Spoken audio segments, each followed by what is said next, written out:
Seni perang sangat penting bagi negara. Ini adalah soal hidup dan mati, jalan menuju keselamatan atau kehancuran. Hanya orang yang benar-benar mengetahui kejahatan perang yang dapat memahami secara menyeluruh cara yang menguntungkan untuk melaksanakannya. Prajurit yang terampil tidak akan menaikkan pungutan kedua, dan kereta perbekalannya tidak akan dimuati lebih dari 2 kali.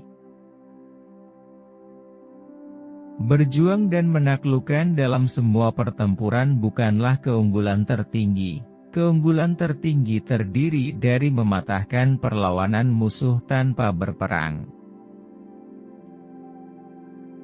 Jika kamu mengenal musuh dan mengenal dirimu sendiri, kamu tidak perlu takut akan hasil dari 100 pertempuran. Jika kamu mengenal dirimu sendiri tetapi tidak mengenal musuhnya, untuk setiap kemenangan yang diperoleh kamu juga akan menderita kekalahan. Jika kamu tidak mengenal musuh maupun dirimu sendiri, kamu akan menyerah dalam setiap pertempuran. Yang orang zaman dahulu sebut sebagai petarung yang cerdik adalah dia yang tidak hanya menang, tapi unggul dalam kemenangan dengan mudah. Tidak melakukan kesalahan itulah yang menjamin kepastian kemenangan, karena berarti menaklukkan musuh yang sudah dikalahkan. Air membentuk alirannya sesuai dengan sifat tanah tempat air mengalir. Prajurit menentukan kemenangannya dalam kaitannya dengan musuh yang dihadapinya. Keberhasilan dalam peperangan dicapai dengan secara hati-hati menyesuaikan diri dengan tujuan musuh. Kemarahan pada waktunya bisa berubah menjadi kegembiraan. Kekesalan bisa digantikan dengan rasa puas. Namun kerajaan yang pernah hancur tidak akan pernah bisa bangkit kembali, dan orang mati pun tidak akan pernah bisa dihidupkan kembali. Jika lawanmu mudah tersinggung, berusahalah untuk membuatnya kesal.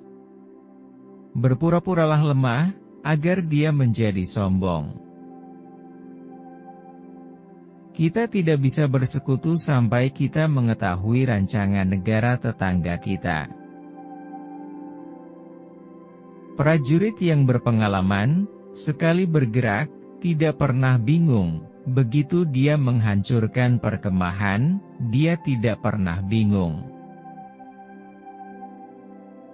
Jika Anda mengenal musuh dan mengenal diri Anda sendiri, maka kemenangan Anda tidak akan diragukan lagi. Jenderal yang memenangkan pertempuran membuat banyak perhitungan di pelipisnya sebelum pertempuran terjadi. Jenderal yang kalah dalam pertempuran hanya membuat sedikit perhitungan sebelumnya. Jenderal yang ahli dalam pertahanan bersembunyi di tempat paling rahasia di bumi. Dia yang ahli dalam menyerang muncul dari ketinggian tertinggi di surga. Pemimpin yang sempurna memupuk hukum moral, dan secara ketat menganut metode dan disiplin. Oleh karena itu, ia mempunyai kekuasaan untuk mengendalikan kesuksesan. Kekacauan yang disimulasikan mendalilkan disiplin yang sempurna, simulasi ketakutan mendalilkan keberanian, simulasi kelemahan mendalilkan kekuatan. Siapa yang pertama di medan perang dan menantikan datangnya musuh, maka ia akan segar untuk berperang. Siapapun yang berada di urutan kedua di medan perang dan harus bergegas berperang, ia akan tiba dalam keadaan kelelahan.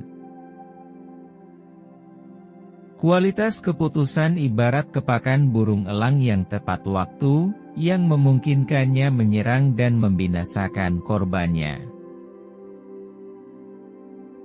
Semua orang dapat melihat taktik yang saya gunakan untuk menaklukkan, tetapi yang tidak dapat dilihat oleh siapapun adalah strategi yang menghasilkan kemenangan. Jangan ulangi taktik yang telah memberimu satu kemenangan, tapi biarkan caramu diatur oleh variasi keadaan yang tak terhingga. Dia yang dapat mengubah taktiknya terhadap lawannya dan dengan demikian berhasil menang, dapat disebut kapten kelahiran surga.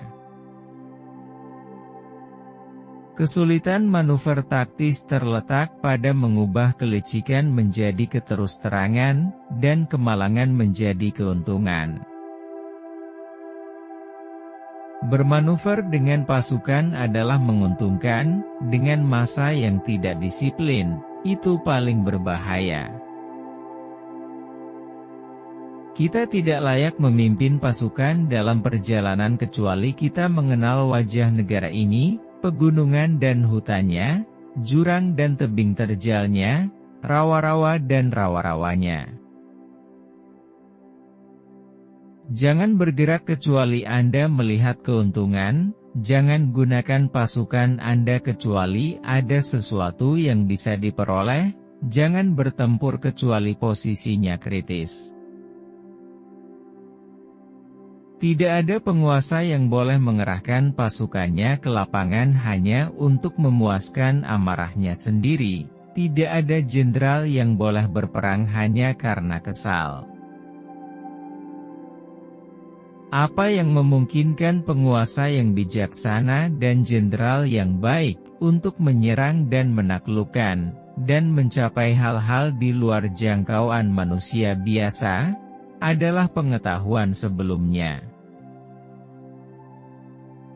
Bila sang jenderal lemah dan tanpa wewenang, bila perintahnya tidak jelas dan jelas, bila tidak ada tugas tetap yang diberikan kepada para perwira dan prajurit, dan barisan dibentuk dengan cara yang serampangan, akibatnya adalah disorganisasi total. Jangan lupa subscribe dan like channel Quoters Indonesia.